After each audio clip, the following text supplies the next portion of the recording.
Class 8 social science Gujarat board, सबका स्वागत है। आप सब मेरे प्यारे स्टूडेंट्स।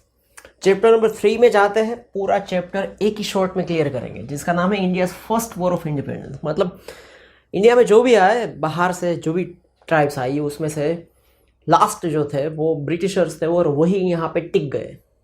200 साल से भी ज़्यादा यहाँ पे रूल किया और उसके अगेंस्ट हमने जो लड़त चलाना शुरू करी ना, इसे हमें खदेड़ना है, इंडिया से बाहर फेंक देना है। वो पहली जो लड़त थी, जो आज़ादी के लिए हमने लड़ी थी, 1857 की बात है। ये 1857 का ही पूरा उसे सेंटर में रख के ये पूरा चैप्टर यहाँ है। तो that was the first war of independence. Point point जाएंगे, हिस्ट्री एकदम आसान ऑसम बनाएंगे, ठीक है। चलो थोड़ा ओवरव्यू ले लेते हैं। सिंस चाइल्डहुड मतलब बचपन से, we are acquainted with the, मतलब हम जाने पहचाने, हम इसके नाम हमने सुने हुए हैं। किसके नाम? रानी लक्ष्मीबाई को हम जानते हैं, झांसी की रानी लक्ष्मीबाई, फिर मंगल पांडे, तात्या टोपे, नाना साहब, ये सब नाम से हम वाकिफ है, परिचित है, जानते हैं हम इन सबको। They have been our role model. Actually हमारे रोल मॉडल्स जिन्होंने भारत के लिए, जिन्होंने इंडिया के लिए कुछ किया होता है, वो होने चाहिए। पर हम कई सारे लोग ऐसे हैं जो फालतू के कई सारे रोल मॉडल को रखते हैं। This great man fought the first war of independence, ये वो नाम है जिन्होंने इंडिया का पहला आजादी की लड़ाई लड़ी थी। Known as the war of independence of 1857। उस वॉर को नाम दिया गया है वॉर ऑफ इंडिपेंडेंस ऑफ 1857 की बात है। That is the year 1857। समझो ना, आजादी से 90 साल पहले की बात। A great challenge was made against the British. ब्रिटिशरों को एक बड़ी मुश्किल में, बड़े प्रॉब्लम में डाल दिया था। उसके लिए एक बड़ी चैलेंज खड़ी कर दी थी कि हम इंडियंस हैं, हार मानने वालों में से नहीं है। And commendable attempt was made to drive them out of India. और ऐसा एक प्रयास करा गया था, ऐसी एक लड़त चलाई गई थी कि ये ब्रिटिशर्स को कैसे इंडिया से बाहर फेंक दिया जाए। ये पूरी एक ड्राइव चलाई थी।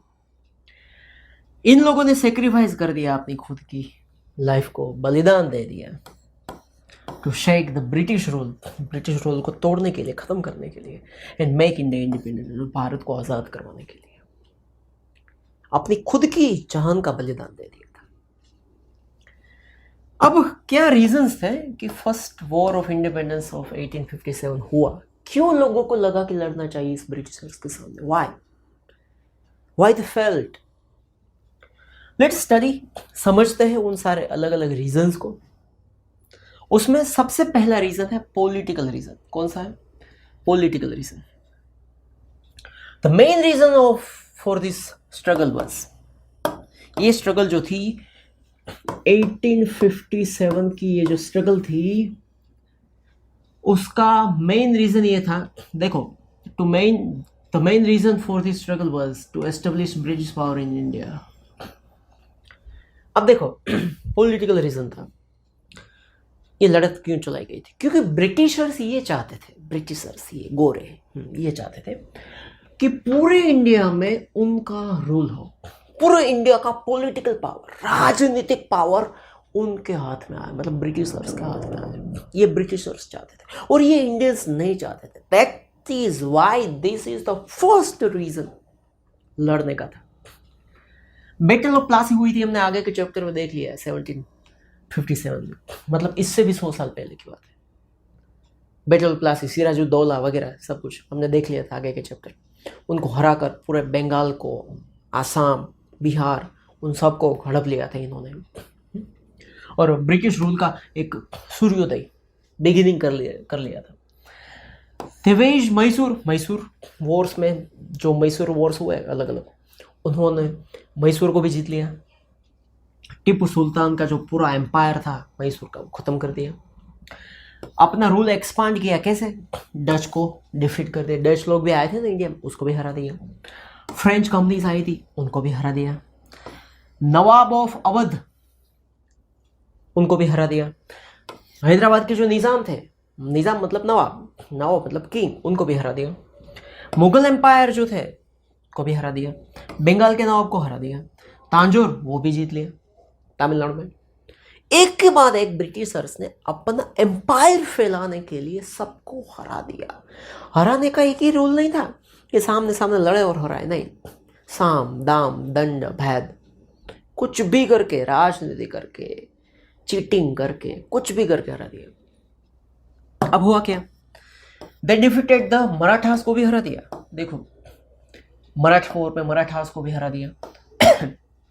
1818 की बात है, they had establish there political power. और 1818 तक, 1757 से शुरू करा था तो 1880 तक तो सबको हराकर लगभग पूरे इंडिया में अपना साम्राज्य, अपना एम्पायर फैला दिया था ब्रिटिशर्स ने। Due to British imperialism, imperialism का मतलब हम जानते हैं साम्राज्यवाद जिसे कहते हैं। साम्राज्यवाद का मतलब भी हम जानते हैं क्या, पूरे एरिया में, हर जगह पे अपना ही रूल फैलाना, अपना ही सब कुछ होना चाहिए, चाहे उसे मार दिया जाए, चाहे उसे कुचल दिया जाए, कुछ भी करके सारी जमीन सरेआम हमारी होनी चाहिए। That is imperialism. तो ये था इंपेरियलिज्म। मतलब ये जो इंडियंस थे उस समय पे वो एकदम दूर थे पॉलिटिकल पावर से। उसे पॉलिटिक्स में उस समय पे कोई इंटरेस्ट नहीं था, क्योंकि उससे पहले सब किंग्स ही रूल किया करते थे। पीपल अपना काम से काम मतलब रखते थे।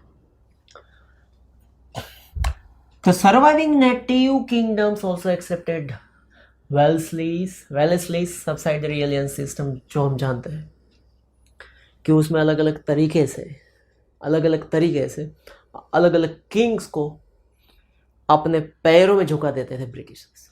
वेलेस्ली की सब्सिडरी सिस्टम थी। And subjugated their states to the British, और उन सारे किंग्स के स्टेट्स को उन्होंने हड़प लिया था अलग अलग तौर तरीके अपना कर। सुनो ना, हाँ, किसने, वेलेस्ली ने। Foreign company started ruling India instead of Indians. हमारा इंडिया था जो हमें रूल करना चाहिए, हमें चलाना चाहिए। इससे उल्टा कौन चला रहा था इंडिया को, फॉरेन कंपनी। क्या नाम था कंपनी का, ईस्ट इंडिया कंपनी, जो यहां बिजनेस करने के लिए आई थी, स्पाइसेस लेने के लिए आए थे। वो वास्को दी गामा, पोर्टुगीज सेलर, और वो तो आया गया पता नहीं, पर उसके बाद ब्रिटिशर्स आए, इसलिए कंपनी आई और वो इंडिया के ऊपर रूल करने लगी। इंडियंस वर एक्सप्लॉइटेड, इंडियंस को एक्सप्लॉइट किया जाता था, मतलब लूटा जाता था उसे। जो चीजें इंडियन से खरीदी जाती थी उसका पूरा पैसा नहीं दिया जाता था। दैट इज एक्सप्लॉइटेशन, शोषण। And this situation became the main cause. ये सिचुएशन सबसे बड़ी बन गई थी 1857 के स्ट्रगल के लिए। फिर डलहौजी आए, उन्होंने कई सारे स्टेट्स जैसे कि सतारा, संबलपुर, झांसी, नागपुर, अवध, ये सारे स्टेट्स को ब्रिटिश एम्पायर में मिक्स कर दिया। क्यों? क्योंकि वो एग्रेसिव डॉक्ट्रिन ऑफ लेप्सी, मतलब उसकी जो रणनीति थी ना, राजनीति, वो बहुत ही अलग थी। और उसके तहत कि भाई जैसे कि ये एग्रेसिव डॉक्ट्रिन ऑफ लैप्स का मतलब ये है कि आपका कोई वारिस नहीं है ना। राजा कैसे बनते हैं, वारिस से बनते हैं। इसका बेटा राजा बनेगा, बेटा का बेटा राजा बनेगा, पर आपका कोई वारिस नहीं है तो स्टेट ब्रिटिशर में मिल जाएगा। वैसे कायदे बना दिए थे ये इसने डलहौजी ने, और वो कायदे के तहत 17 से लेकर अवध तक सारे स्टेट्स को हड़प लिया। Not only this but also stop the pension to the, कई सारे किंग्स को पेंशन मिलता था, सैलरी दी जाती थी। पेशवा, नाना साहेब और अदर किंग्स को वो भी बंद करवा दिया इसने। लैंड्स ऑफ सेवरल, कई सारे लैंडलॉर्ड्स थे जिन्होंने मजदूरी करके बड़ी मेहनत के बाद कई सारी जमीन एक्वायर करी हुई थी, वो जमीन भी हड़प ली लैंडलॉर्ड से। इसका रिजल्ट ये आया, ये सारे, इतनी सारी चीजें, इतना सारा एक्सप्लॉइटेशन आप किसी एक एरिया के, किसी देश के लोगों के ऊपर करोगे, उसके ऊपर पूरा बैठ जाओगे ना ऐसे, तो वो फिर सिर उठाएंगे, सब डिससेटिस्फाई हुए, डिसप्लेजर हुए। तो इसकी वजह से first war of independence one of the reasons था, पॉलिटिकल रीजन। दूसरा रीजन हम देखते हैं एडमिनिस्ट्रेटिव रीजंस, मतलब ब्रिटिशरों ने अच्छे से एडमिनिस्ट्रेशन नहीं किया था। Indians had no place in that. देखो, एडमिनिस्ट्रेशन करना है मतलब पूरे देश को चलाना है, जो सरकारी अफसर्स होते हैं वो पूरे देश को चलाते हैं। वो एडमिनिस्ट्रेशन में कोई भी इंडियंस को एक भी जगह नहीं मिलती थी, कोई पोस्ट के ऊपर इंडियन नहीं होता था, बड़ी बड़ी पोस्ट के ऊपर। वहां सब जगह पे ब्रिटिशर्स ही, गोरे लोग ही होते थे। Only English people were appointed as officers on high post के ऊपर सिर्फ अंग्रेजों को बिठाया जाता था। So administrative system of British was painful थी, लोगों के लिए बड़ी दर्दनाक थी, क्योंकि उसमें कोई इंडियन था ही नहीं। तो कैसे पता चलेगा कि what is the pain of Indians? Indians को क्या तकलीफ हो जानने के लिए आपका इंडियन होना जरूरी है। पर हर जगह पे ब्रिटिश, हर जगह पे ब्रिटिश कुकड़े। लेविड ऑफ हेवी टैक्सेस, बड़े हेवी टैक्स डाल दिए कॉमन एंड पुअर पीपल के ऊपर। जानते ही नहीं थे उन सब का दर्द क्या, बस एक ही चीज जानते थे, उसकी खोपड़ी में एक चीज थी, क्या? लूटो लूटो, जितना हो सके लूटो। हेवी टैक्स डाल दिए फार्मर्स के ऊपर, लोगों के ऊपर। रेवेन्यू लेने लगे, कैसे? स्ट्रिक्टनेस, मतलब मार के, डरा के, धमका के, कुछ भी करके टैक्स कलेक्ट करते थे। चाहे खेत में कुछ हुआ है, कुछ कल्टीवेशन हुआ है, नहीं हुआ है, फिर भी टैक्स तो लेना ही है। धमका के भी टैक्स लेते थे। जुडिशरी एक, पुलिस फोर्स दो, ये दोनों के ऊपर हाई पोस्ट पे ब्रिटिशर्स थे। तो यहां धमका के यदि टैक्स लेते हैं तो लोग पुलिस के पास जाएंगे, कोर्ट में जाएंगे, पर कोर्ट में भी उसे ब्रिटिशर्स ही मिलेंगे ना, गोरे। तो उन लोगों का कुछ चलता था नहीं, लोग इसके पास जाने के लिए भी डरते थे। और जुडिशरी भी बड़ी महंगी थी। मोreover, there was a huge difference in the salaries of Indian employees and in English। जो ब्रिटिशर्स जो नौकरी पे होते थे यहाँ, उससे अच्छी सैलरी दी जाती थी और काम कम। इंडियंस को काम ज्यादा दिया जाता था और सैलरी कम। कैसे चलेगा? ये सरासर इनजस्टिस है। ऑल दीज मैटर्स फ्यूल्ड, मतलब इन सब लोगों, ये सारी चीजों ने एक पेट्रोल डाला, समझो ना आप, first war of independence of 1857। दूसरा रीजन एडमिनिस्ट्रेटिव रीजन। तीसरी रीजन में जाता है जिसका नाम है इकोनॉमिक रीजंस। क्या है ये? British economically exploited. ब्रिटिशर्स ने, अभी हमने देखा कि इकोनॉमिकली उसने पूरे इंडिया को तहस नहस कर दिया था। सारी चीजें यहाँ से उठा कर ले जाते थे, ब्रिटिशर में डालते थे, यहाँ पूरे पैसे भी नहीं देते थे। They destroyed India। हमारा जो फॉरेन ट्रेड था, ब्रिटिश आए, जो भी आए उससे पहले हम यहाँ की कई सारी चीज़ों को अलग अलग कंट्रीज में भेजते थे और अच्छा माल कमाते थे हमारे दम पर ये आए, हमारा बिजनेस तो तोड़ ही दिया, पर हमसे जो चीज़ें खरीदते थे उसके आधे भी पैसे नहीं देते थे। They wanted to make India as an institution of raw material। वो चाहते थे कि इंडिया पूरे इंग्लैंड को, यूरोप को रॉ मटेरियल प्रोवाइड करे, वो भी चीपेस्ट रेट पे। और दूसरा क्या चाहते थे? A market for finished goods. और जो यूरोप में, इंग्लैंड में चीजें तैयार होकर आती थी, उसको बेचने के लिए इंडिया एक मार्केट बनना चाहिए, ये चाहते थे। आप वो समझ गए ना आप, वो कौन? हाँ, ये They adopted a policy of compulsory production। देखो कैसी पॉलिसी बनाई?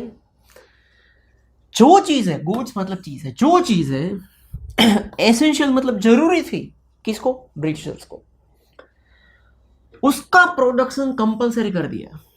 जैसे कि कॉटन प्रोडक्शन, इंडिगो का प्रोडक्शन, सिल्क का प्रोडक्शन। इंडियंस के फार्म्स के ऊपर ये तीन चीजें उगनी ही उगनी चाहिए, कंपलसरी बना दिया। इसका प्रोडक्शन बढ़ाओ, नहीं जो बढ़ाते थे उसके ऊपर जुल्म करते थे, अत्याचार करते थे ये कीड़े मकोड़े। ऑन द अदर हैंड, दूसरी ओर क्या हुआ? तो क्रिएटेड ऐसी सिचुएशन बनाई कि सीरियल्स और पल्सिस, जो अनाज खाना होता है, पेट भरने के लिए जो चीज़ें उगाई जाती थी, सीरियल्स, पल्सेस, उसका प्रोडक्शन डाउन कर दिया। इसकी जगह पे कॉटन, इंडिगो, सिल्क का प्रोडक्शन बढ़ा दिया। So the pageantry was ruined, मतलब हमारे जो किसान थे, हमारे जो फार्मर्स थे, उसकी लाइफ पूरी बिगड़ गई। क्योंकि unjust custom policy of the British, tax ऐसे बढ़ाते थे और ऐसे लूटते थे कि पूरी लाइफ बर्बाद कर दी। Many of Indians important trading centers, कई सारे इंडिया के ट्रेडिंग सेंटर्स थे जहां से ट्रेड हुआ करता था विदेशों में, वो डिस्ट्रॉय हो गया, ब्रिटिशर्स ने बर्बाद कर दिया। More over frequent road, India में उस समय पे, ये आज से 100-200 साल पहले की बात है, फ्रिक्वेंटली सूखा पड़ता था, दुष्काल होते थे, ड्रॉट्स होते थे।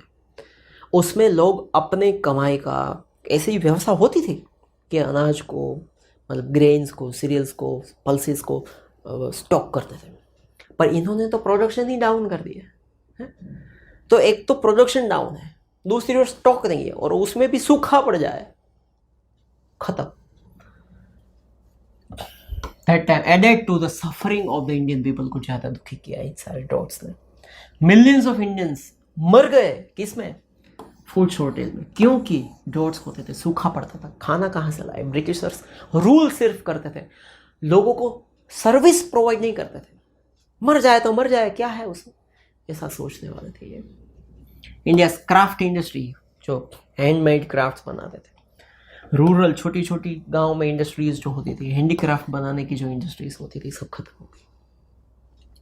When the War of Independence 1857 took place, जब ये हुआ, इसके साथ साथ द किंग्स, लैंडलॉर्ड्स, पीजेंट मतलब किसान, आर्टिसंस मतलब छोटे मोटे हाथ से बनाने वाले कलाकार लोग, इन सब ने हिस्सा लिया था first world war of independence. World war क्या, फर्स्ट वॉर ऑफ, सॉरी, बड़ी तादाद में सब ने हिस्सा लिया था। ये था इकोनॉमिक रीजंस। अब है सोशियो रिलीजियस रीजंस।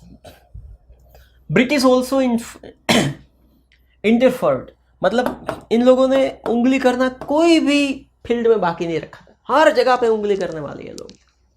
कहाँ उंगली करें? सोशल रिलीजियस मैटर्स में, जो हमारी पर्सनल मैटर्स थी यार, उसमें कहाँ उंगली करने की बात आती है। जैसे कि क्रिश्चियन पेस्टर्स, मतलब क्रिश्चियन जो पादरी होते हैं,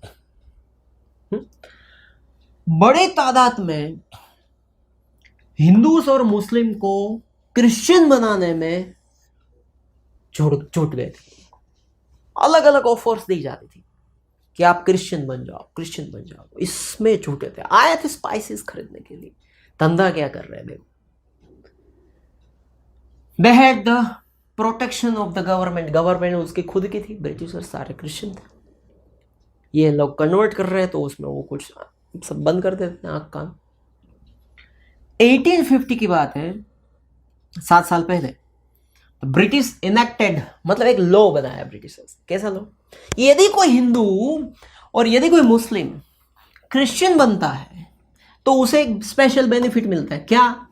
एंसेस्ट्रल प्रॉपर्टी। जैसे कि मैं हूं, मैं मेरे बेटे को सारी प्रॉपर्टी दूंगा, पर उस समय पे लॉ ऐसा था कि आप अपने बेटे को अपनी प्रॉपर्टी नहीं दे सकते, पर यदि आप क्रिश्चियन बन जाते हो तो आप अपने बेटे को अपनी प्रॉपर्टी दे सकते हो और बेटा अपने बाप से प्रॉपर्टी ले सकता है। अब क्या करिए, मजबूरी वाला लॉ बना दिया। This strengthen the suspicious of the Hindus, इससे हिंदुओं में ज्यादा शंका आई। ये लोग बिजनेस करने के लिए सिर्फ नहीं आए, इसका मकसद कुछ और ही है। The British often treated the Indians with the contempt, एकदम लोअर, एकदम लास्ट क्वालिटी के क्लास ऐसे देखते थे वो। ये कुछ है ही नहीं, कीड़े मकोड़े वैसे देखते थे हमारी। ये क्या बिलीव करते थे? They believed that Indians were dirty, Indians है वो गंदे हैं,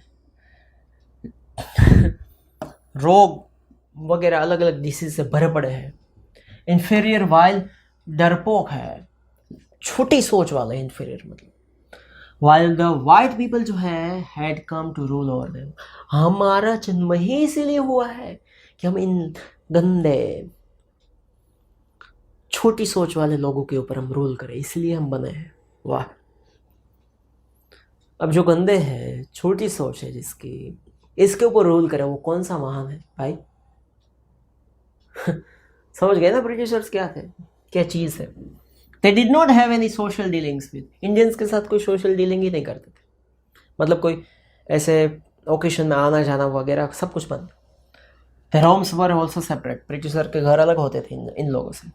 दे also levied taxes on the property of temples and mosque, मतलब जो मंदिर थे, जो मस्जिद थी, उसकी जो इनकम होती थी उसके ऊपर भी टैक्स डाल दिया इन कुकड़ों ने। Due to such religious and social discrimination ही हुआ ना, एक भेदभाव हुआ ना, इंडियन पीपल को लगा कि ये तो बात अलग है, और इंडियंस को ब्रिटिशर्स के प्रति नफरत हो गई, एक द्वेष भाव हो गया कि इसका कुछ करना पड़ेगा। 5वां रीजन है क्यों 1857 का वॉर हुआ, मिलिट्री रीजन। इन लोगों ने मिलिट्री को भी नहीं छोड़ा, इंडियंस को मिलिट्री में रखते थे और उसे ही छेड़ते थे। First fought by the Indian soldiers. देखो, इस वॉर ऑफ इंडिपेंडेंस सबसे पहले इंडियन सोल्जर ने शुरू करा था। कैसे? एक्सप्लोटिव पॉलिसी, ब्रिटिशर्स की इंडियन सोल्जर्स के साथ शोषण करने की, मतलब ज्यादा काम करवाना, युद्ध लड़वाना, पर सैलरी कम देना। ये पॉलिसी जो थी ना, इससे सोल्जर का दिमाग हट गया था। देखो, रिगोरस मिलिट्री सर्विस, सैलरीज और फैसिलिटीज, मतलब ज्यादा से ज्यादा काम कराओ, मेहनत कराओ, फिर भी सैलरीज, फैसिलिटीज जो इंडियन सोल्जर्स को दी जाती थी वो एक्सट्रीमली मतलब बहुत ही कम थी। नो इंडियन सोल्जर, कोई भी इंडियन सोल्जर को हाई रैंक पोस्ट पे नहीं उठाया जाता था। एक सिर्फ सूबेदार, एक छोटे इंस्पेक्टर जैसा काम, बस, उससे ज्यादा ऊपर नहीं, क्योंकि आप इंडियन हो। कितने भी टैलेंटेड हो, आपने RRR देखी होगी, उसमें जो रामचरण का रोल है, कितना मेहनत हुआ, कितना दिमागी पावरफुल है, पर उसे अवार्ड नहीं दिया जाता है, उसे हाई रैंक नहीं दिया जाता है। साथ साथ the British did not have any social dealings with the Indian soldiers. वो भी तो हमने ऊपर ही देखा था, कोई सोशल डीलिंग्स नहीं करते थे ये लोग। Indian soldiers were ban from wearing turbans, उसे टर्बन नहीं पहननी जाती थी, तिलक नहीं लगाते थे, तो ये नहीं लगान देते थे। बियर्ड्स, मतलब दाढ़ी, जो मुस्लिम दाढ़ी रखते हैं, सिख भी दाढ़ी रखते हैं, तो उसे दाढ़ी नहीं रखने दी जाती थी। Indian soldiers had to guarantee, जब वो सोल्जर्स के बनने आते थे तब उसके पास ऐसा लिखवा जाता था कि आपको यदि हम फॉरेन बेचते हैं तो आपको जाना पड़ेगा। तब इंडिया में कई जगहों पे, कई सारे एरिया में ऐसा माना जाता था कि इंडिया छोड़ के कहीं नहीं जाना है, वो एक बस नहीं जाना है, समुद्र पार करके जाना एक अशुभ होता है। तो उसी रूल को तोड़ने के लिए लोग सिर्फ इंडियंस को ही दबाते थे। देखो, overseas against the religious sentiments, धार्मिक भावनाओं को ये दबाते थे। ऑल दीज रीजंस थे जिन्होंने पूरे इंडियंस को एक किया, इंडियन ट्रूप्स को एक पूरी एक की और ब्रिटिशर्स के अगेंस्ट लड़ने के लिए उपसाया। और छठा रीजन जो इमीडिएट रीजन था, जिन्होंने 1857 हल्ला ही बोल दिया, क्या था? One of the immediate causes of the 1857 war of Indian was cartridges with fat। बंदूक में कार्ट्रिज आती है बुलेट के ऊपर, जिसके ऊपर एक ढक्कन होता है, ढक्कन ऐसे मुंह से खोलकर कार्ट्रिज से बुलेट लगाकर ढिचकियां करना होता है।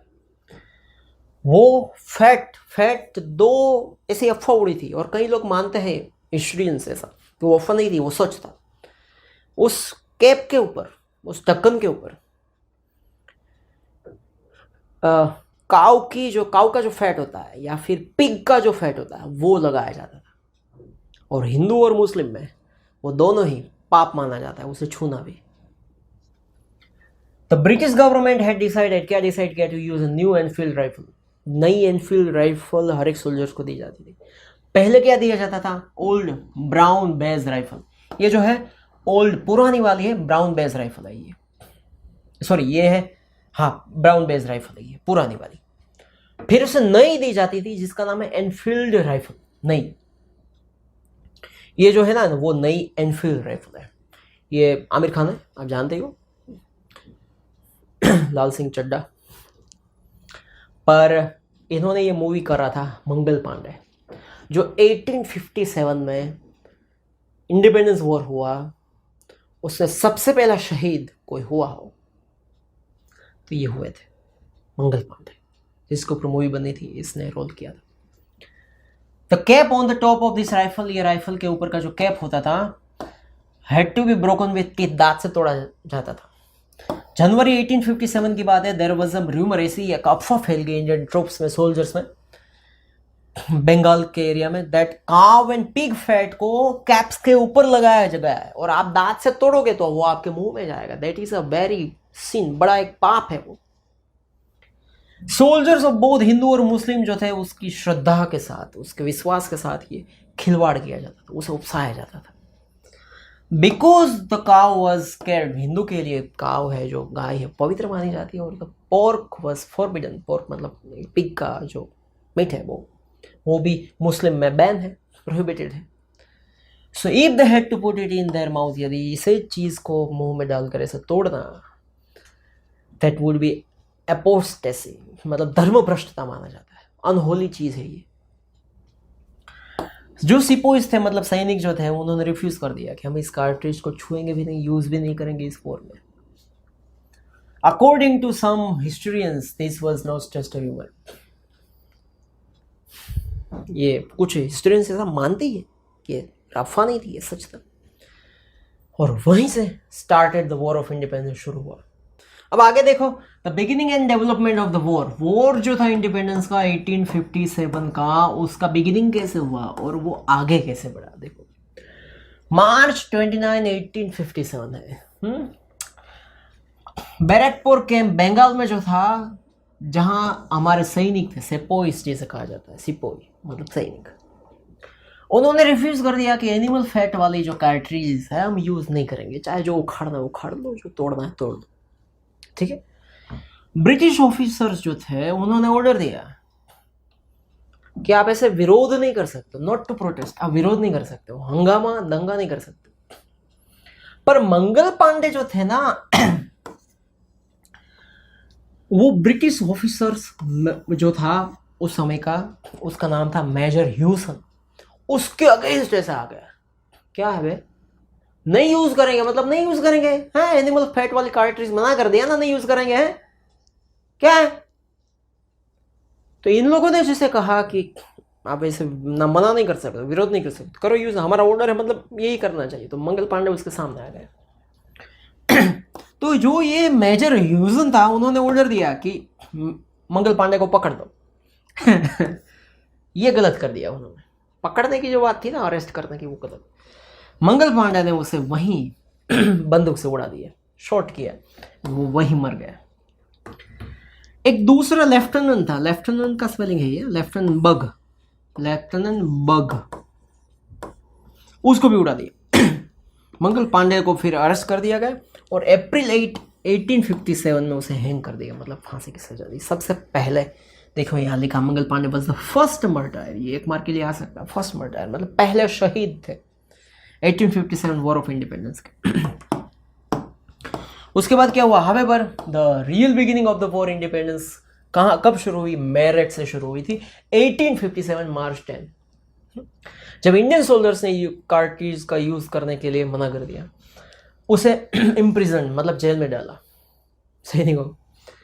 सो दूसरे जो सोल्जर्स थे जो अभी जेल में नहीं थे, उन्होंने रिवोल्ट कर दिया, विद्रोह कर दिया, एंड किल्ड ब्रिटिश ऑफिसर्स, कई सारे ब्रिटिश ऑफिसर को धड़ उड़ा दिया कि सालो हमारे सैनिकों को, हमारे सोल्जर्स को जेल में डालते हो, हैं निकम्मे। दे रिस्क्यूड देयर कॉमरेड्स, कॉमरेड्स मतलब साथ काम करने वाले जो सैनिक है, उसे कॉमरेड कहा जाता है, उन सबको जेल से छुड़वाया। बड़ा वॉर शुरू कर दिया उन लोगों ने, सब ने। दूसरे ही दिन वो मेरठ से दिल्ली पहुंचे, यूपी में मेरठ आता है, वहां से दिल्ली पहुंचे। वहां जाकर उन्होंने कई सारे ब्रिटिश ऑफिसर्स को दिल्ली में खत्म कर दिया और दिल्ली के ऊपर कब्जा कर लिया। Delhi now became the main and centre. अब ये इंडिपेंडेंस स्ट्रगल 1857 का मेन सेंटर कौन बन गया था, कौन सा शहर, दिल्ली बन गया था। सो दे प्रोक्लेम्ड द मुगल एम्पायर। उन्होंने अब क्या करा, दिल्ली के ऊपर अपनी जीत हासिल कर ली, फिर वहां का मुगल एम्पायर बहादुर शाह सेकंड जो था उसको सौंप दिया हवाला कि आज से आप किंग हो दिल्ली के, एम्पायर ऑफ इंडिया। ठीक है, अब क्या हुआ आगे देखो। The eminent leaders and places of the first war of independence. Main eminent मतलब आगे के मेन मेजर लीडर्स कौन थे उस समय, जो जिन्होंने 1857 के वॉर की कमान संभाली हुई थी, कैप्टन बने हुए थे, लीडर बने हुए थे, नेता बने हुए थे, वो कौन थे और कौन कौन सी जगह पे ये वॉर हुआ था। देखो, दिल्ली के अलावा कई सारे मेन सेंटर्स थे, जैसे कि Kanpur, Lucknow, Jhansi, Patna, Jagdishpur, Bareilly. First war of independence Lucknow में किसने लीड किया था, तो बेगम हजरत महल ने लीड किया था। जबकि रानी लक्ष्मीबाई ऑफ झांसी जो थी, उन्होंने भी ये वॉर ज्वाइन किया था बड़ी आर्मी के साथ।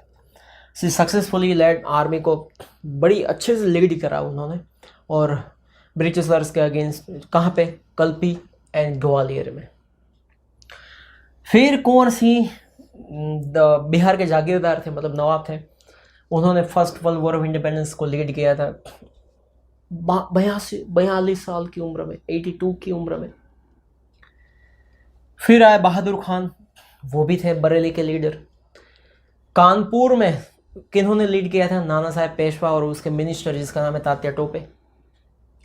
First war of independence 85 also spread, और भी अलग अलग जगह पे ये फैल गया था, जैसे कि बनारस, फैजाबाद, आगरा, झांसी उत्तर प्रदेश में, आबू राजस्थान में, ग्वालियर, इंदौर मध्य प्रदेश में, सतारा कोल्हापुर में, फिर सावंतवाड़ी महाराष्ट्र में, अहमदाबाद, लोनावाड़ा, पाटन, आणंद, द्वारका, ओखा, विजापुर, खेरालू, साबरकांठा, ये सब जगह पे गुजरात में फैल गया था ये वॉर। अब है गरबड़दास मुखी, क्या नाम है, गरबड़दास मुखी। वो आणंद के लीडर थे उस समय पे इस वॉर में, 1857 के वॉर में। जबकि जोधा माणेक और मूड़ू माणेक, उन्होंने भी बड़े अच्छे से रोल प्ले किया था इस वॉर में, इंडियंस को आगे बढ़ाने के लिए। द्वारका में, ओखा मंडल पूरा रीजन जो था वहाँ, द ट्राइबल्स ऑफ पांडरवाड़ा जो था महिसागर डिस्ट्रिक्ट में, वहाँ के जो आदिवासी लोग थे, ट्राइबल्स थे, उन्होंने भी बड़ी बहादुरी दिखाई थी इस ब्रिटिशर्स के आगे वॉर में। वी सी दैट कई सारे किंग्स, और उसमें ये भी एक था, कई सारे kings, landlords, jagirdars, women leaders, tribals, farmers, people from rural, गांव के एरिया से भी, people of both the religious, Hindu हो चाहे मुस्लिम, सब लोगों ने वॉर ऑफ इंडिपेंडेंस में हिस्सा लिया था। In this respect all took the leadership of India. बराबर। अब इसका रिजल्ट क्या आता है वो देखते हैं। The result of first world war of independence and the reasons for its failure. पहला जो इंडिपेंडेंस वॉर था 1857 का, वो फेल गया था, क्योंकि आगे के पैराग्राफ में हमने देख लिया कि अलग अलग एरिया में अलग अलग लीडर्स थे, पर कोई पूरे हिंदुस्तान को जोड़ के रखे हुए ऐसा कोई सेंट्रल लीडर नहीं था। देखो, the main result of the first world war was defeat. India हार गया था, इंडियंस हार गए थे। Initially the leaders of the war of independence won very quickly. शुरू में हमने जीतना शुरू कर लिया था, पर लेटर ऑन धीरे धीरे हम लुढ़कते गए। पावरफुल जनरल कैंपबेल आया, हीरोज आया, उन्होंने सारे लीडर्स को कुचल दिया first war of independence, one by one सबको, और फिर से ब्रिटिश रूल को एस्टैब्लिश किया। फर्स्ट वॉर ऑफ इंडिपेंडेंस 1857 का जो था वो खत्म हुआ कहाँ पे, कंपनी रूल। 1857 तक ब्रिटिशर्स आए, उसके बाद 1857 तक इंडिया में ईस्ट इंडिया कंपनी रूल कर रही थी। इंग्लैंड की जो महारानी थी एलिजाबेथ, वो रूल नहीं कर रही थी, वहाँ का पॉलिटिकल पावर यहाँ पे रूल नहीं कर रहा था। पर ये फर्स्ट वर्ल्ड वॉर कहाँ दिमाग में घुस जाता है यार, फर्स्ट इंडिपेंडेंस वॉर के बाद कंपनी का रूल खत्म कर दिया ब्रिटिश ने, और वहाँ के पार्लियामेंट से इंडिया को हैंडल करना शुरू करा। And the British parliament took over the rule of India, directly सीधा रूल किया। उन्होंने स्टडी किया कि ऐसा क्या रीजंस थे, कारण थे कि ये इंडिपेंडेंस वॉर हुआ, इंडियंस लड़ने लगे हमारे सामने। उन सबको एनालिसिस किया और कई सारे चेंजेस किए एडमिनिस्ट्रेटिव पॉलिसी में, सोशल पॉलिसी में। दे रीस्ट्रक्चर्ड द आर्मी, उन्होंने आर्मी को फिर से नया जीवनदान दिया, फिर से नई एक चेंजेस के साथ बनाई army. And also change the policy towards the native states. Native मतलब कई सारे अलग अलग स्टेट्स थे इंडिया में, उसको मतलब उसके ऊपर कब्जा करने के लिए भी, उसको कंट्रोल में रखने के लिए कई सारे चेंजेस किए। They adopted policy of divide and rule, एक बड़ी पॉलिसी आई जो आज तक हर एक पूरे वर्ल्ड में फैली हुई है, डिवाइड एंड रूल। तो लोगों को मजबूर करो कि वो एक दूसरे के सामने लड़े और आप अपना काम निकालो। They implemented the policy of breaking Hindu Muslim unity, Hindu Muslim साथ लड़े थे ना, वो उन लोगों ने सोचा कि इन दोनों को ही एक दूसरे के सामने लड़वाओ और अपना काम निकालो। आज तक ये चला आ रहा है, आज भी हम लड़ रहे हैं। 10 first world war of independence fail हुआ। देयर वर मैनी रीजंस थे, कई सारे रीजंस थे, वो रीजंस हम देखते हैं। पहला, लैक ऑफ सेंट्रल लीडरशिप, कोई सेंट्रल लीडर नहीं था जो पूरे इंडिया को, पूरे हिंदुस्तान को जोड़ के रखे, बांध के रखे। मेनी लीडर्स थे, कई सारे लीडर्स के नाम भी हमने देखे, पर मिसमैनेजमेंट होता था उन लोगों के बीच। किंग्स और जागीरदार जो थे वो भी ऊपर के जो लीडर्स होते थे उसका कुछ मानते नहीं थे। देखो, willing to obey anyone's orders, हम क्यों माने। मोरओवर, वो डिसिप्लिन में नहीं थे हम कि एक जन कहे और हम आगे बढ़े, नहीं। The main leader of the war of independence Bahadur Shah, वो तो बड़े ओल्ड थे, बूढ़े हो गए थे। Different leaders led the war of independence, अलग अलग जगह पे अब सब अपने अपने तरीकों से, अपने अपनी ओर से लड़ रहे थे। So lack of central leadership नहीं था कोई, इसीलिए हम हार गए, पहला रीजन। दूसरा, मिलिट्री ताकत हमारे पास ब्रिटिश जितनी नहीं थी। क्यों? ब्रिटिश के पास मॉडर्न मिलिट्री इक्विपमेंट था, रेलवे थी, उसके पास टेलीग्राफ था, मैसेज पहुंचाने के लिए अलग जगह पे। Then the leaders and soldiers of the 1857, हमारे पास ये सब कुछ नहीं था। With help of powerful generals, उसके पास अच्छे अच्छे मिलिट्री मैन थे जो कोई भी स्ट्रगल को सप्रेस करने के लिए, दबाने के लिए पावरफुल थे। स्ट्रॉन्ग नेवल फोर्स थी, दरिया में जाने वाली नेवी, जैसे आज इंडियन नेवी है वैसे उसके पास नेवल फोर्स थी, जो इंग्लिश नेवी के सोल्जर्स को एक जगह से दूसरी जगह, मुंबई से कोलकाता पहुंचाना है तो फटाफट पहुंचा देती थी। While there was no powerful leadership, हमारे पास कोई ऐसा था नहीं कि हम लड़ सके। The leaders of the first world war of independence, सिर्फ दो ही थे हमारे पास, लक्ष्मीबाई और तात्या टोपे। तीसरा रीजन, जो अदर रीजंस है, मोस्ट ऑफ द किंग्स, कई सारे किंग्स ने वॉर में पार्टिसिपेट ही नहीं किया था। इंडियन अलग अलग स्टेट के किंग्स ने, हमें नहीं पार्टिसिपेट करना है, हमें हमारा रूल करना है बस। सिर्फ यही नहीं, हैदराबाद के रूलर्स ने, काश्मीर, पटियाला, इंदौर, ग्वालियर, वडोदरा, भोपाल के रूलर्स ने ब्रिटिशर्स को सपोर्ट किया था। हम यहां लड़ रहे हैं और ये सारे उनको सपोर्ट कर रहे हैं। द सिख्स एंड गुरखास जो थे, नेपाल के गुरखास और सिख्स, उन्होंने ब्रिटिशर की साइड रहकर लड़ा था हमारे सामने और इस वॉर को नाकाम बनाने की कोशिश करी थी। इसके साथ साथ people serving in the English government में जो लोग काम कर रहे थे, एजुकेटेड जो लोग थे, पढ़े लिखे थे, इंटेलेक्चुअल जो बुद्धिशाली लोग थे, वो इस वॉर से दूरी बनाकर रखे हुए थे। हम ना इस ओर है ना इस ओर, बस। सो हर जगह पे ये जब जो ये स्ट्रगल फैलनी चाहिए थी वो नहीं फैली। Because of all these reasons the war ended in failure. The form of the war of independence, किस तरह से हमने इंडिपेंडेंस का वॉर को हम क्या नाम देते हैं, किस तरह का वॉर था, ये फॉर्म क्या था वॉर का, वो अलग अलग लोग अलग अलग कहते हैं। देखो, कई सारे हिस्ट्रियंस ऐसा मानते हैं, स्कॉलर्स ऐसा मानते हैं कि ये सिर्फ और सिर्फ वॉर ऑफ इंडिपेंडेंस और 1857 था। कई लोग इसे अलग अलग डिफरेंट फॉर्म में मानते हैं इस इंडिपेंडेंस के वॉर को, जैसे कि ब्रिटिश इसे कहते हैं सिर्फ ये म्यूटिनी ऑफ सोल्जर्स ने विद्रोह किया था, बस। वो हमने फेट लगाया था ना कार्ट्रिज के ऊपर, इसलिए सिर्फ सोल्जर्स ने विद्रोह किया था, बाकी कुछ ये इंडिपेंडेंस वॉर नहीं था। कुछ इंडियंस मानते हैं कि ये मास रेबेलियन था, लोगों का विद्रोह था। ये डिज़रायली जो इंग्लैंड का प्रिंस हुआ करता था उस समय, वो क्या कहते हैं कि पॉलिटिकल रिलीजियस वॉर था, हमने पॉलिटिकली और रिलीजियसली इंटरफियर किया था ना लोगों के ऊपर, इसलिए उन लोगों ने विद्रोह कर दिया था। विनायक दामोदर सावरकर जो इंडिया के महान नेता थे, उन्होंने क्या कहा कि ये वॉर ऑफ इंडिपेंडेंस को, इंडिया का ये पहला वॉर ऑफ इंडिपेंडेंस था। पट्टाभी सीतारामैया उन्होंने भी यही कहा, ये पहला इंडिपेंडेंस वॉर था। डॉक्टर सेन ने भी यही कहा, ये वॉर ऑफ इंडिपेंडेंस था। तो इट इज अ सर्टेन, एक बात तो क्लियर होती है कि that it's form were more extensive influencive than the war of independence of the sepoys. सिर्फ सैनिकों का हल्ला नहीं था ये, उससे भी ज्यादा लगता है इसमें कुछ।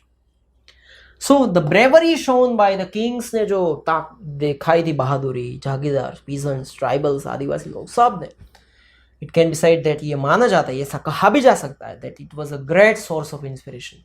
आने वाले जो आंदोलन थे, आने वाले जो वॉर थे, उसका ये बेस बन गया था पहला वॉर, कि आगे हमारी पीढ़ी ने कुछ किया था तो हमें अब हार माननी चाहिए नहीं। उसके बाद तो कई सारे विद्रोह हुए और इंडिया आज़ाद होके रहा। सो यहाँ पे ये India first war of independence खत्म होता है। मेरी एप्लीकेशन है, हर बार से आप डाउनलोड कर सकते हो और उसमें पूरा कोर्स है, आप वहाँ जाकर खरीद सकते हो और उसमें सारे चैप्टर्स और कई सारी चीज़ें you can get the benefit of it. ठीक है, लाइक कर देना, खास कमेंट भी करियो, सब्सक्राइब करियो और दोस्तों के साथ शेयर करियो। जय हिंद, जय भारत, वंदे मातरम।